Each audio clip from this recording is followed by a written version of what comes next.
Okay, good morning everyone. So actually, kasama sa ating we have patients and they consult us, kasama po talaga sa ating management also kailangan po talagang ayusin no yung kinakain. Kasi as I always explain no to our patients, especially if you're taking medications for hypertension, diabetes, cholesterol, etc. All of these just quick fixes, meaning to say they will just work for a short time. But later on, magkakaroon po ito ng maraming komplikasyon sa ating katawan kasi marami nga po siyang mga side effects. No? It will affect other parts of the body. And also, most of these medications are symptomatic relief of the symptoms. Ano bang ibig sabihin nun? Ibig sabihin nun, pag tumaas yung BP mo, bibigyan kayo ng medication to lower the blood pressure.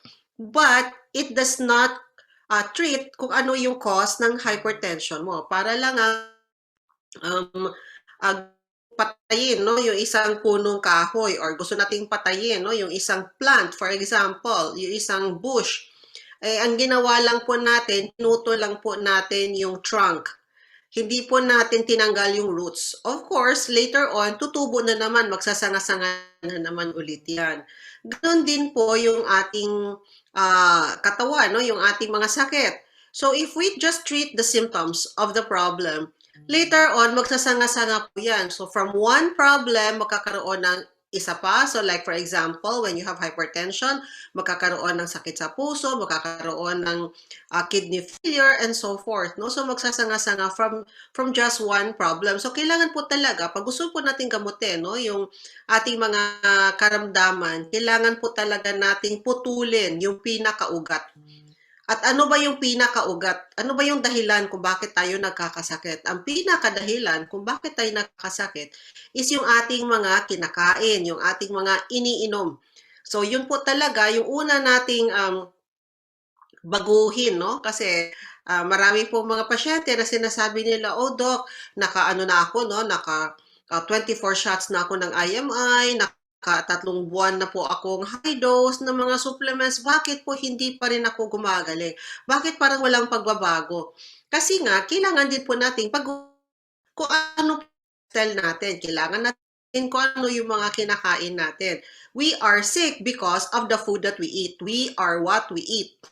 So, kailangan po talaga magsimula sa ating kain sa araw-araw. Hindi lang po yung iinom tayo ng supplements. It's just like yung mga for example, tapos nagkaroon, smoker po sila, kahit anong laklak mo ng food supplements, kung tuloy-tuloy pa rin yung paninigarilyo, we have to eat healthy kasi nga, we are sick because we lack the nutrients, yung katawan natin nakulang sa mga sustansya. Kaya kulang sa mga sustansya because yung mga kinakain natin walang sustansya, yung mga iniinom natin walang sustansya, but then they also give toxins to our body, which is mas malala po yun, no? So, kaya, lagi pong unang-una na sinasabi, no, pag mga pasyente, ito po yung number one talaga na kailangan po nating tanggalin no sa ating diet no soft drinks because this is the most acidic drink in the market today. At alam naman po natin if you go to our YouTube channel no may lecture si Georgie no doon about regarding the alkalinity no ano ba yung alkaline, ano ba yung acid, doon in-explain po niya kung ano pa yung magiging mangyari sa ating katawan kung masyado po tayong acidic. So this soft drinks po, ito nga po yung pinaka-acidic no, na sa market po ngayon. Kaya nga ang tawag po ng iba dito, this is actually a witch's brew. Ayan, angkop na angkop po itong buwan na ito kasi magka-Halloween na po. So bakit po siya witch's brew? Kasi unang-una nga, wala nga po talaga siyang sustansya. Kahit kapiranggot, wala po talaga. And hindi lang po nga walang sustansya, marami pa po siyang mga ingredients na talagang harmful po sa ating katawan. Ano-ano ba yon? We have caffeine, we have phosphoric acid, we have high fructose corn syrup, we have sugar substitutes, no, like aspartame, especially for diet soft drink. Food additives like monosodium glutamate or MSG. You have artificial coloring, flavoring, preservatives. This does not only cover uh, soft drinks, but we should also look into yung mga flavored juices, yung mga juice na tinitimpla po. Kasi palagi po may natatanong sa akin, Doc, ibabalik po ba natin yung ating juice? And I always tell them na ngayon po kasi I'm really more into uh, health. So kaya tinanggal ko po talaga yung mga product na tingin ko instead na magbigay ng health doon sa ating mga pasyente ay magiging deleterious doon sa health ng pasyente. So hindi po kasi we have this magkakaroon tayo ng concept or notion na pag ininom po natin yung juice, for example, na available sa napakaraming MLM companies, and they're promoting it for health, hindi po talaga siya healthy. Lagi ko po sinasabi, tingnan nyo lang po yung ingredients sa likod ng box at makikita nyo po lahat yung mga tinatawag na artificial coloring na mga nakasulat po doon, FD. Pag may FD na ibig sabihin may mga food coloring po yan, FD, depende kung anong color po. So just imagine po, nakasulat sa ingredients, for example, na merong malunggay, na merong mga iba't ibang mga halaman. Pero yung color po ng juice ay orange. So, paano naging orange kung puro green po yun, di ba? Pag may malunggay po yan, dapat yung lumabas na color ay malunggay. At saka po, kahit po i-powderize po natin si malunggay at gawin po natin siyang juice, hindi po talaga siya maluluto sa tubig. Meron po siyang flavor. So when you nagtimpla po kayo ng juice, kahit po sabihin yan may vitamin A, B, C, D, E pa po yan, ibig sabihin po, lahat po ng mga vitamins na yun, synthetic lang din. Nilagay lang din doon para nga may lecture po ako last week regarding the difference between pharmaceutical and nutraceutical and natural. At doon nga makikita natin na yung mga additives ng mga vitamins na nilagay po sa mga, for example, noodles na nilalagay po sa mga iba't ibang mga juices, they are all just add-on para lang sabihin na ito po ay healthy. Pero wala po talagang papalit sa calamansi juice, sa mga orange juice na natural po. Wala po talagang papalit sa kung ano yung sustansya na meron po doon. So all of this, they contain artificial coloring, artificial flavoring para maglasang orange. So they put citric acid, for example, para maging maasim po yan. And may mga preservatives po talaga para po hindi po yan magdidikit-dikit, mga anti-caking agent para hindi po magdidikit-dikit yan. So napakarami po talagang mga additional na mga harmful ingredients na nilalagay po sa mga juice na mga tinitimpla talaga na we have in the market today. And also, para po ay maging masarap, kailangan po talaga lagyan ng sugar. At ang pinakamura po na sugar ay what we call the high fructose corn syrup. Ito po yung pinakamura. This is cheaper than sugar cane. Kaso lang po, this is also very toxic to our health, itong corn syrup na ito. Parang masarap lang po pakinggan kasi galing siya sa corn eh. So, kasi na-process nga po ito, what happens is, inom tayo ng inom na yung mga juice nga ng tatamis, it causes copper deficiency, which is associated with poor development of collagen in growing animals. So, gumawa po sila ng research at binigyan po nila yung mga animals ng mga ito pong high fructose corn syrup na ito at ang nangyari nga po, nasira po yung mga collagen in growing animals. So ano ba yung kahalagahan ng collagen? We have talked about collagen in our lecture during our lecture on joints, no, on our lecture on bones. This is a very important part of bone health, of joint health.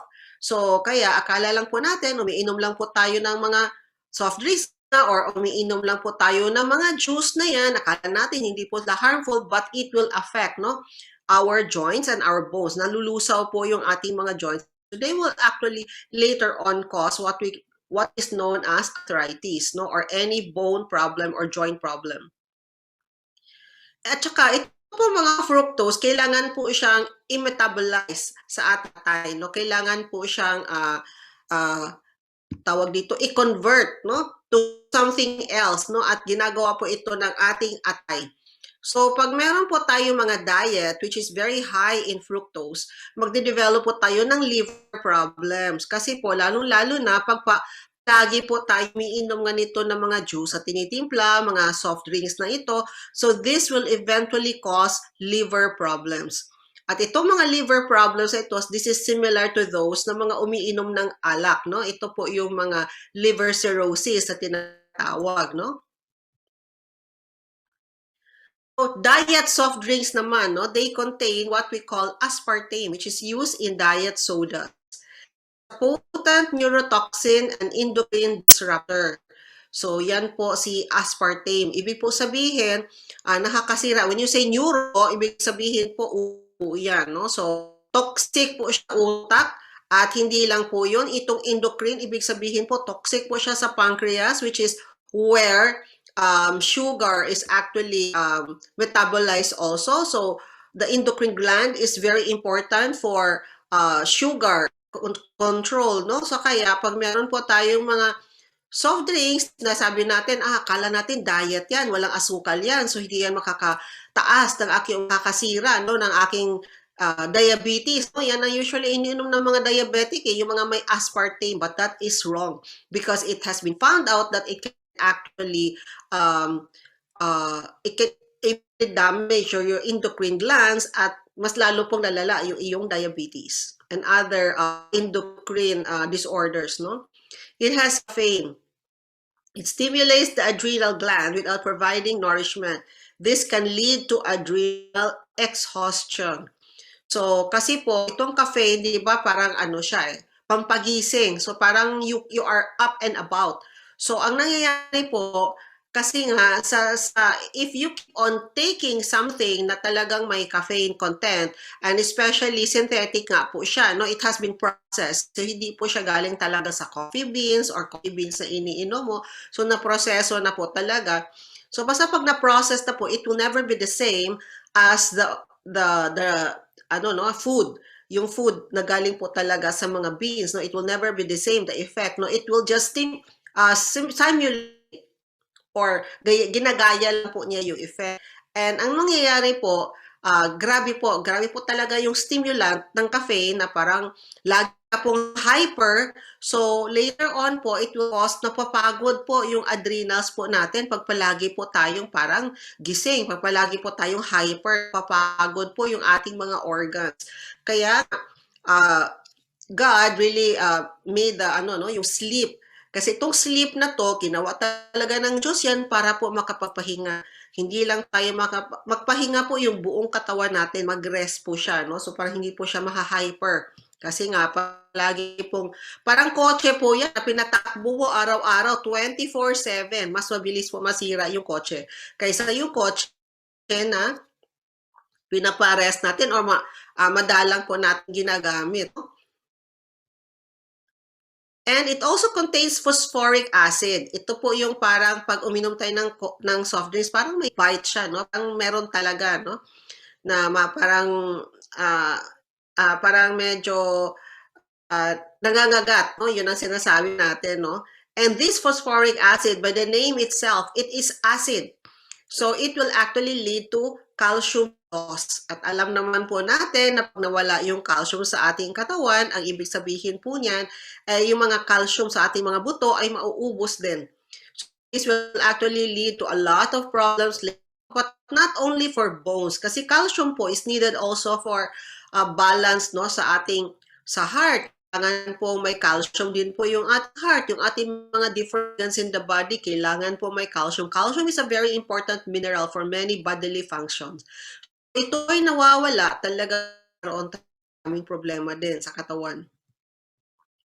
Citric acid. So itong citric acid, meron po siyang mga MSG, which is also a neurotoxin. Actually, you can also find citric acid even in yung mga vitamin C na mga iniinom ng mga bata, no, na flavored, yung may mga lasang orange, lasang mga grapes, lasang strawberry, for example, you can find this ingredient, citric acid.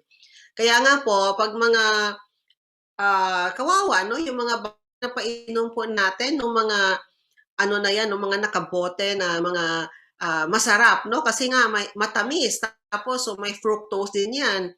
So kaya imbis na gumagaling yung mga bata, eh hindi po talaga sila gumagaling doon sa mga vitamins na iniinom nila at nagkakaroon ng mga sakit-sakit din.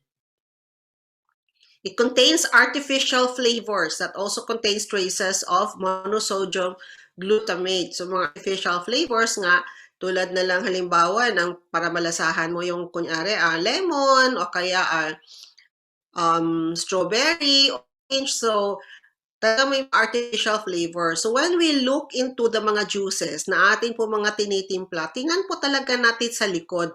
Ugaliin po talaga natin magbasa ng mga ingredients po sa likod kasi po nilalagay naman po nila doon sa likod talaga because required po talaga ng FDA na ilagay po lahat ng mga at least no yung mga lahat ng ingredients. Water may contain high amounts of fluoride and other contaminants. Kasi po, yung ginagamit nila na tubig, hindi naman po filtered yan or probably hindi naman po mineral water yan. So probably tap water lang po yan, no, para matipid. So alam naman po natin na pag tap water, they contain fluoride and other contaminants.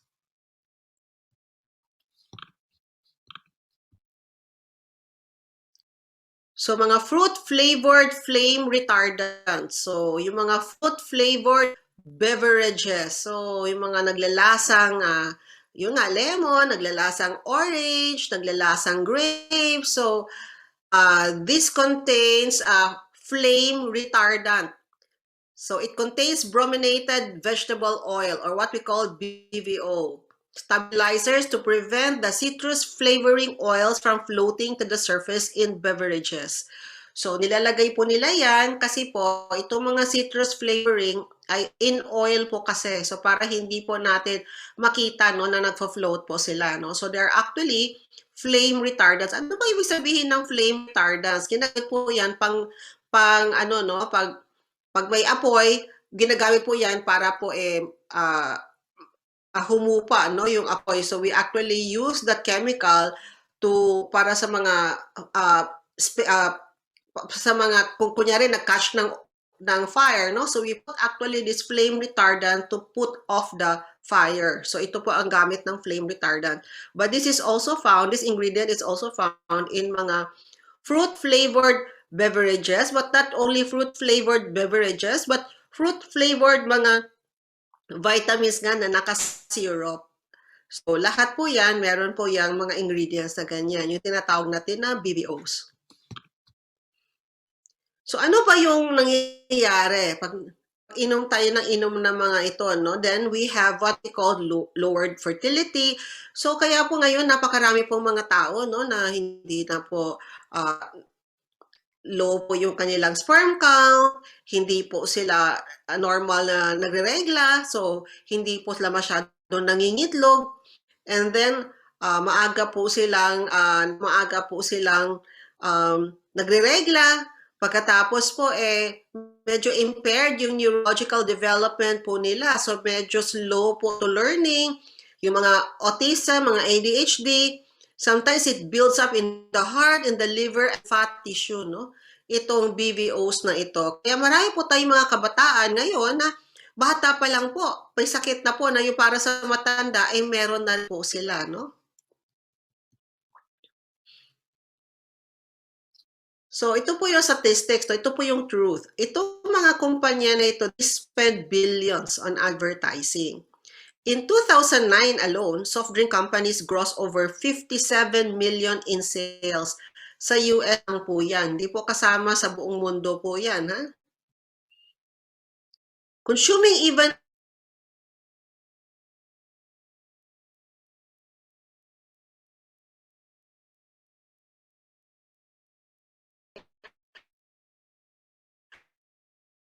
soft drinks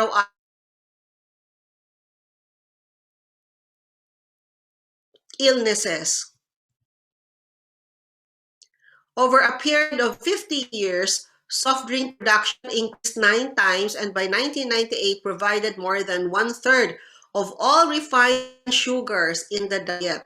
The American Medical Association and other health organizations remained largely silent about this. But this is the truth. Pero actually ngayon, may mga, kahit yung ano, no, yung Coca-Cola, for example, they admitted that actually soft drinks nga can cause, yun nga, mga health problems. So ngayon, they ventured into other ano na no, drinks like for example water. So nagpo-propose lang ngayon ng ibang so-called healthy drinks no kasi nga because of the findings and they admitted na talagang nagko-cause po siya ng mga health problems.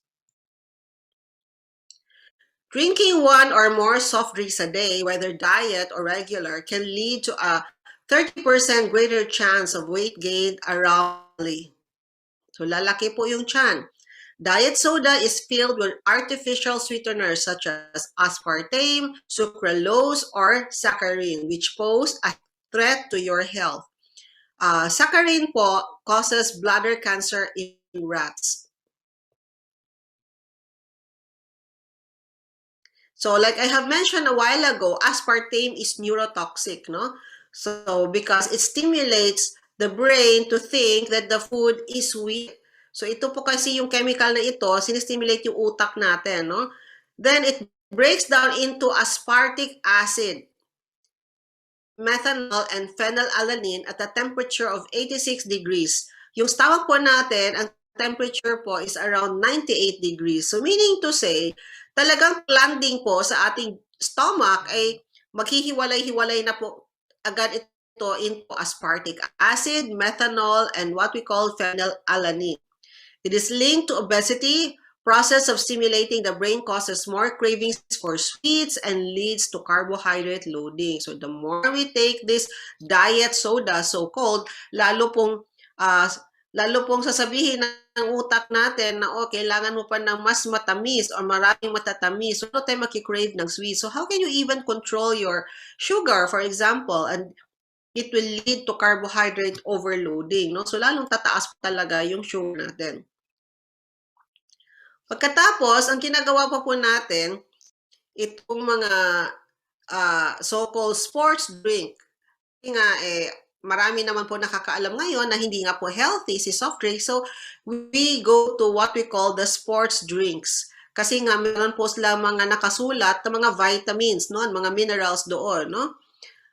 But, alam po natin, alam niyo po ba, na itong mga soft drinks na ito, even sports drinks are diuretics. Ibig po sabihin ng diuretics, ihi po tayo ng ihi. So, hindi po talaga siya nakaka-hydrate. If you take soft drinks dahil nauuhaw ka, or itong mga sports drink dahil nauuhaw ka, mas lalo pong madidehydrate no, yung ating katawan because it squeeze the liquids out of the body. That's worsening dehydration no, instead of correcting it. Most people lose few electrolytes during exercise. So yun po yung nangyayari, no? We lose electrolytes no, during exercise. After exercise, the body is usually in electrolyte load, having lost more fluids. So ibig po sabihin, pag nag-exercise tayo, we lose electrolytes. Pero lalo kakaroon ng imbalance, no? Kasi nga, we lose a lot of fluids too.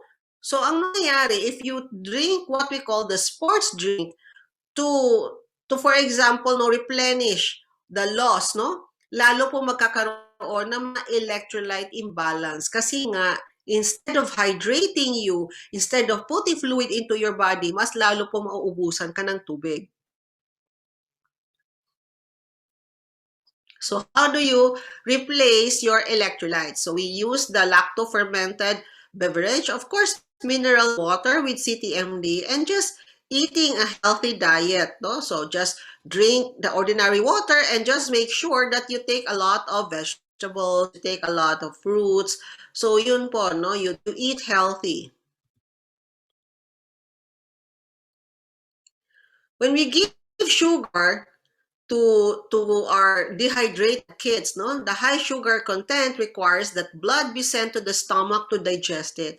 So ito po yung nangyayari, no? Pag may mga nagtatae, ano ba yung mga binibili kaagad natin, no? Yung mga sports drink na yan, kasi yun nga yung recommended, no? To take those. But yun na, they contain sugar at fructose po yan. So what happens is, itong sugar na ito, kailangan pa po talaga siyang i-digest kasi lang naman siya plain water, no? So we need to digest. So mangyayari po, this fluid shift can lower the blood volume in other parts of the body, making them more susceptible to cramps and heat-related illnesses. So mas lalo pong lalala yung problema. Kasi nga, lalo pong diuretic ka po siya. So imbis na ma-hydrate, eh lalong mag-shift no, yung fluid sa loob ng katawan natin, so magka-cramps, kaya nakakaroon ng stomach pain, pagkatapos lalong tataas yung temperature, magkakaroon po ng parang lagnat, pag binibigay po natin yan sa mga bata. Kasi mas maliit po kasi sila, so mas mabilis po silang ma-dehydrate compared to adults kasi konti po yung kanilang fluid na nasa katawan. No? The resulting violence was so pervasive that some establishments in Ireland have refused to sell stimulant drinks. Ito naman yung mga about stimulant soft drinks, no? Ano ba yung mga stimulant soft drinks? Ito yung iniinom ng mga driver. Ito yung mga iniinom na mga gustong lumakas paggabi, no? So ito po yung mga iniinom nila, no? But in Ireland, for example, hindi na po ito ginagamit kasi nakita po nila sa research nila na pag palagi kong umiinom ng mga stimulant na eh. So ano ba ibig ng stimulant soft drinks? Nasi-stimulate, naha-hyper po kayo. It resulted to violence. Kaya po, ito po binan na po sa Ireland, no? So the entire European community has taken the problem seriously enough to ask the EU, the European Union scientific community to examine the stimulant sodas and their effect on food and health safety.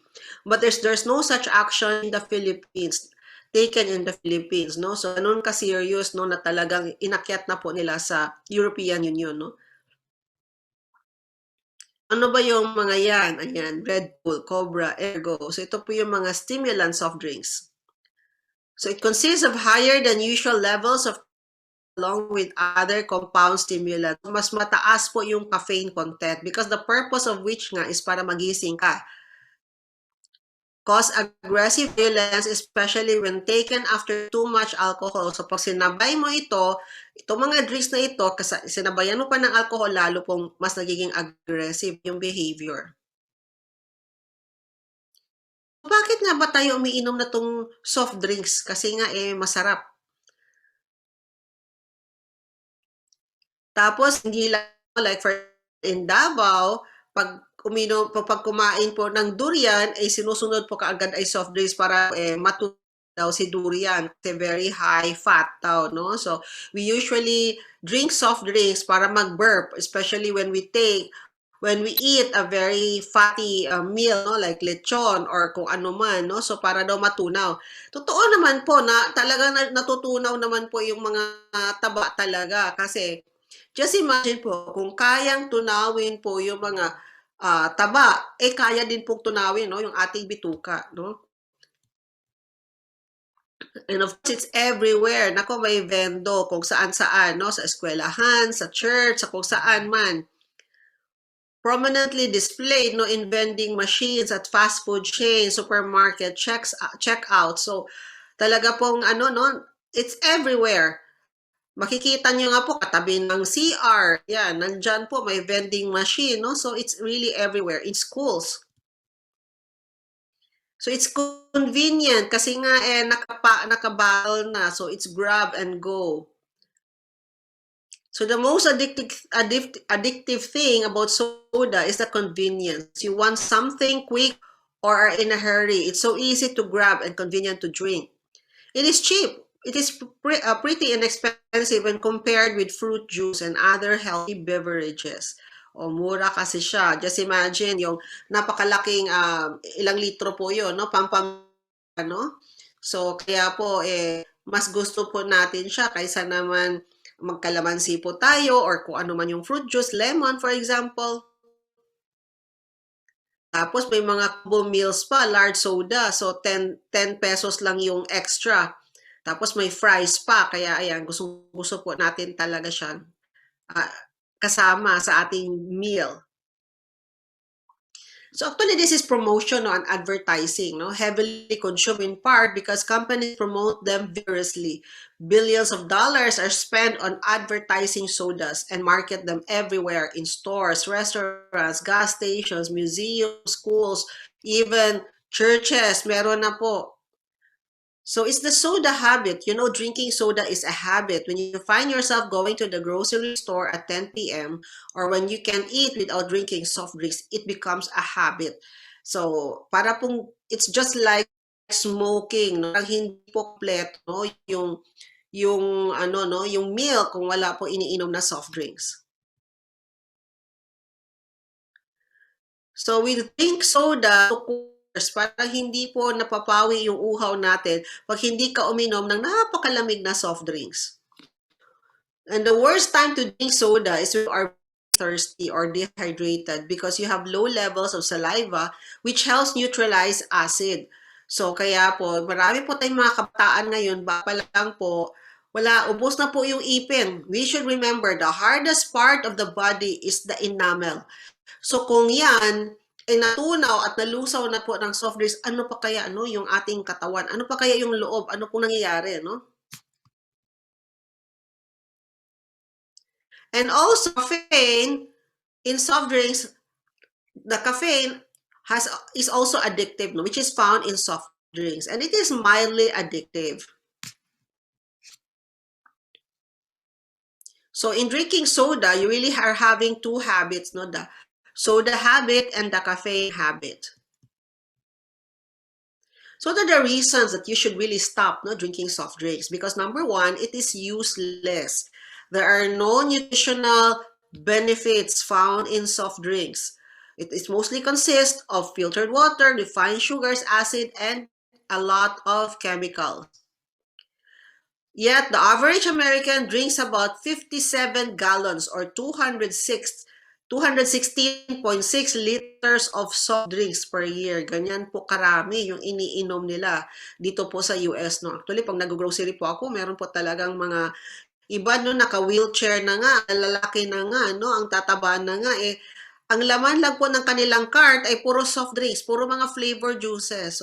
Kaya makikita po talaga kung ano resulta. It weakens the bones and there's a risk of osteoporosis. In 1950s, children drank 3 cups of milk per 1 cup of sugar drinks. Today, the ratio is reversed. Instead of drinking milk, mas marami na po ang umiinom ng soft drinks. But of course, we found out ngayon naman na milk is not also good for children kasi nga processed na din po siya, no? But of course, kung ikukumpara mo naman gatas at saka yung soft drinks, mas lesser naman yung acid na nandoon po sa milk kaysa doon sa ating soft drinks kasi nga is the most acidic drink in the market.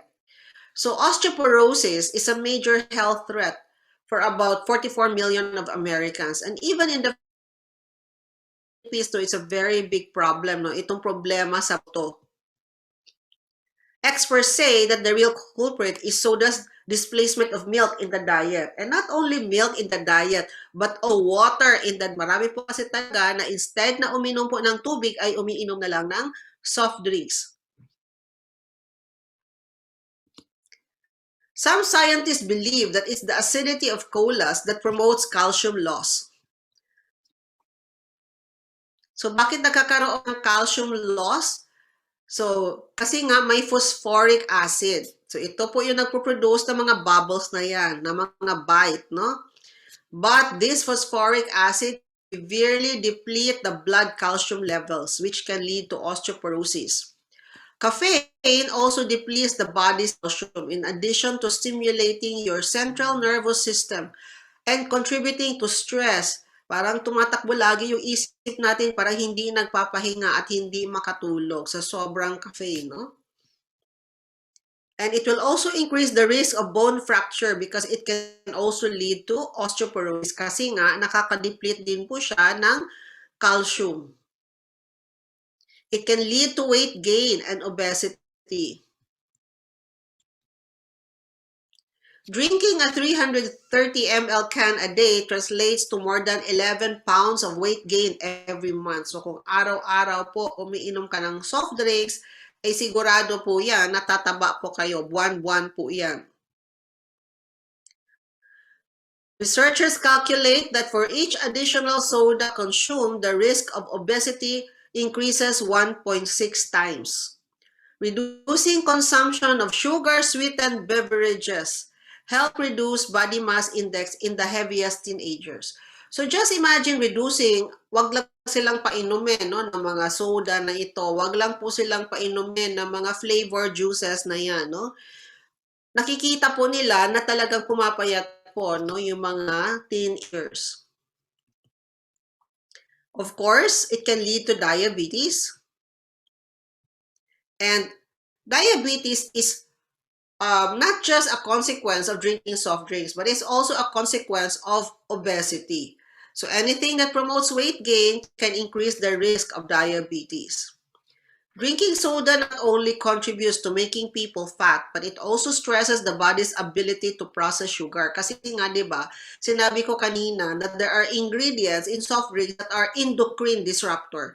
So, nakakasira po ng ating mga endocrine glands. So, nakakasira po ng function ng pag-produce ng insulin to lower the blood sugar. Nakakasira po siya ng pancreas. Nakakasira po siya ng different organs in the body, not just the pancreas, no? So, kaya, talagang yung incidence ng type 2 diabetes because of soft drinks intake. And also, because of the sugar that was used is fructose, mas mabilis po kasing ma-absorb itong fructose na ito at mabilis siya ma-absorb pero hindi po yung ating pancreas will not be as hindi po siya makakapag-produce ng insulin as fast as how the fructose was absorbed in the body.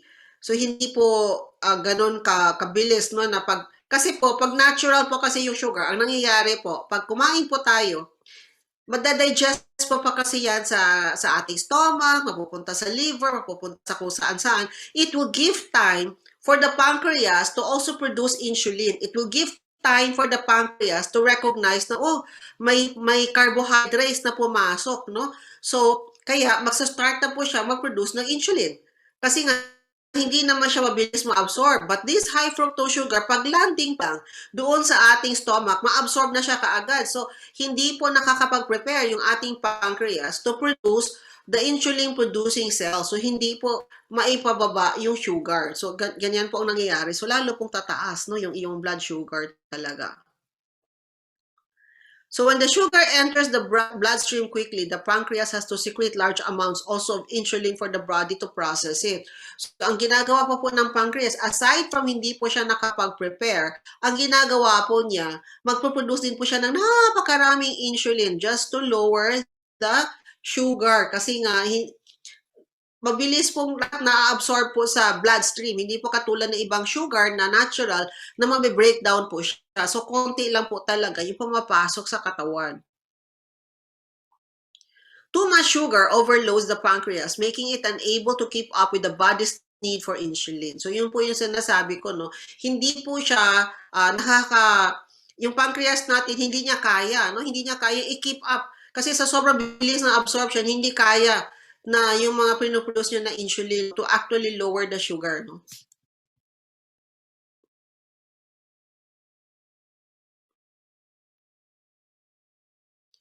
So also consume a lot of fruit juice. Yung fruit juice po na talagang ginawa po natin, no? Like calamansi for example, lemon for example, tapos ang nilagay lang po natin ay sugarcane juice to sweeten it, which is also natural. So, they were not found to be at increased risk of diabetes or making fruit juice na walang asukal. So, talagang blend mo lang, no? Naturally, na wala po kayong dinagdag na asukal. Based on the research, tumataas, no? Yung ating diabetes, no?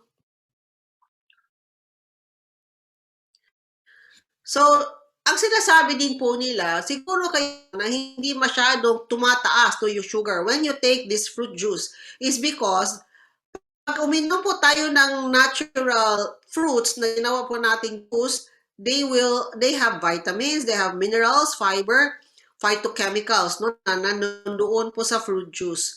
So, kaya protective effect din po siya, no? Meron po siyang mga sustansya na binibigay po sa ating katawan, making our body, our organs, different organs in the body function well. So, kaya mas nadadigest po nila yung sugar na nandun sa fruit juice. Kasi nga po, hindi lang naman po siya asukal, no? Marami pa po siyang sustansya na meron.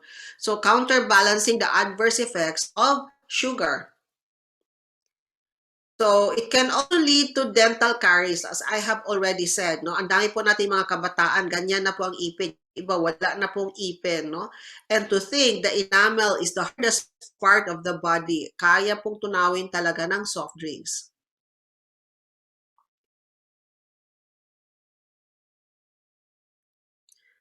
So soft drinks can double or triple the incidence of tooth decay, no?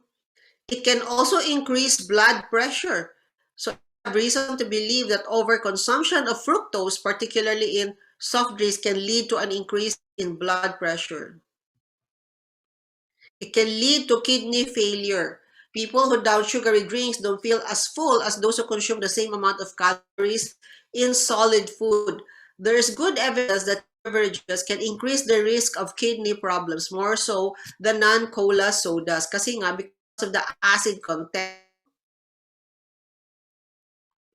Sobrang acidic po kasi. So kaya nagkakaroon po ng radical mineral imbalances, no? It can cause uh, it can cause oxidation reduction, no? Na nandoon po sa lecture ni Georgie yan on acidity and alkalinity. So that's why it can cause a lot of problems, not just kidney failure, but even cancer for that matter. Kasi nga, nakakasira po ng ating uh, pH balance, no, sa ating katawan. Ang ginagawa po kasi ng ating katawan, kailangan po niyang i-buffer yung acid sa soft drinks with calcium for your own bones. So kaya ang nangyayari po, bakit po tayo nagkakaroon ng osteoporosis? Kasi po, ang calcium po, it can decrease the acidity. So ang mangyayari po dyan, pag ma-recognize ng katawan na you are taking in soft drinks, for example, which is very acidic, ang magiging response po ng ating katawan is to release calcium, no?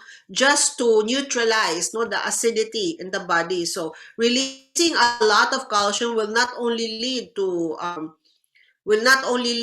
bone loss, but will also lead to kidney stone formation, to atherosclerosis, and so forth, no?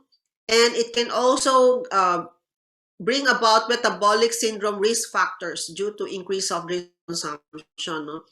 So ito ano itong metabolic syndrome risk factors. So you will have high blood pressure, you will be obese, you will have high cholesterol, and of course you'll be diabetic. Ito pong syndrome. Heartburns, naku, ang dami po nito. We have a lecture on GERD. Joy, of course. And yun na nga, pag umiinom po tayo ng mga acidic na drinks, then nakakaroon po tayo ng tinatawag acidity. And this will produce actually heartburns, and it might lead to gastroesophageal reflux. It will impair the digestive system. Soda is the most acidic beverage you can buy. It has a pH of about 0.5, para pong katulad sa acidity ng vinegar.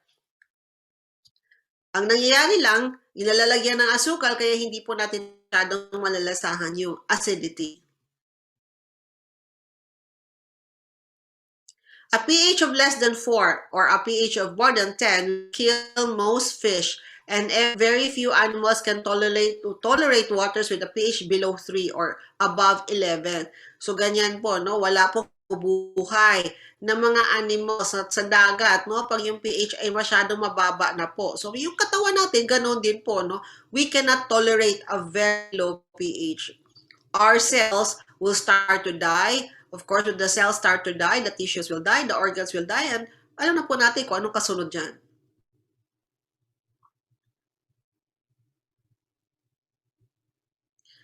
Throughout the digestive system, only the stomach can resist an acidic environment up to 2. Kasi nga, makapal po kasi ang stomach lining. Yun po yung diniscuss ni Georgie, no? When he was discussing gastroesophageal reflux, no? Pero yung lining ng mouth, lining ng pharynx, lining ng esophagus, hindi po sila uh, hindi po sila resistant, no, to acid. So nangyayari po, aakyat po yung acid at susunugin po yung esophagus natin, yung pharynx natin, which can lead to actually esophageal cancer and all sorts of diseases that are related to mouth, pharynx, and esophagus. Phosphoric acid present in soft drinks competes with hydrochloric acid of the stomach and affects its function. So, pag hindi na po effective yung stomach to digest food, so kaya po nagkakaroon po tayo ng mga tinatawag na indigestion. Nagkakaroon po tayo ng yung gasiness, bloating, no, what we call in Cebuano as no? So we have those no bloating, swelling of the stomach, yung parang may hangin na tumatakbo. That is of too much in our digestive system. Then we have the stomach ache kasi nga there will be erosion in the intestinal due to caffeine. So this is the ang dami-dami mga chemicals pa. So we have the acetic, fumaric, gluconic, phosphoric, no? Actually, po sa soft drinks ay hindi lang po phosphoric. Meron pa pong acetic, may fumaric, may gluconic acids. Kaya nga po, napakaraming soda na pwede pong panglinis ng ng kotse, car engines kasi kaya po gawin yung mga oil, no? Yung mga madikit, malagkit na oils, no? Kaya po nilang tunawin. Pwede pong linis yung ating soda sa ating CR. So, pwede pong gawing parang muriatic acid, no? Panglinis po ng inidoro, no? So, like I said, because of too much acidity, it will damage our cells. So research from the British University suggests a common preservative E211 known as sodium benzoate to prevent growth of molds found in drinks has the ability to switch off vital parts of our DNA.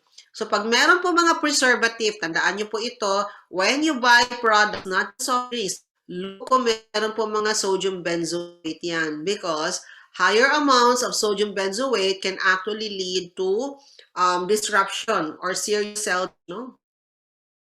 And it may cause cancer. So what are the health risks, other health risks?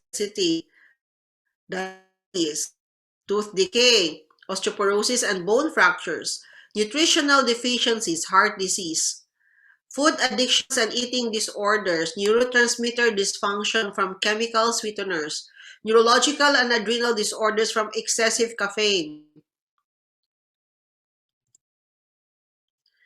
O ano bang gagawin natin? Huwag na po talagang uminom. So uminom na lang po ng tubig. Tubig na lang po yung inumin natin, no? Each and every cell needs water to perform its essential functions. Tap water is filled with contaminants, antibiotics, and a number of other unhealthy substances. So we should use purified or distilled. Pero po, kasi po, kulang na po, pag distilled, purified, kulang na nga po ng mga minerals na yan. So you can actually enhance the flavor of your water or not just the flavor of your water, but add nutrients, add minerals, add vitamins. You put basil leaves, you put mint leaves, you put pandan leaves, tanglad leaves, you put a drop of honey, you put lemon, calamansi, and of course, you put your concentrated trace mineral drops.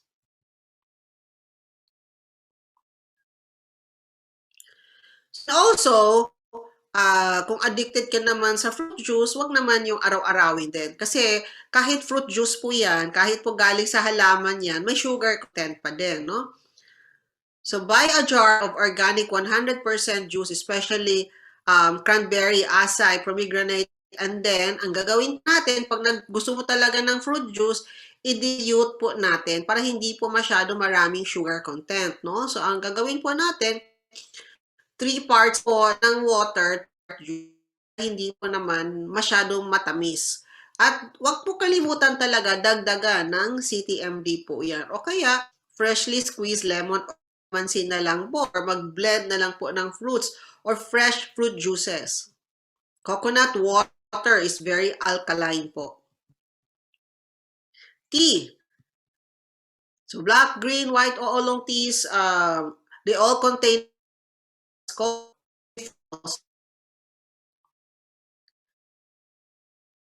high or higher than many fruits and vegetables on the ORAC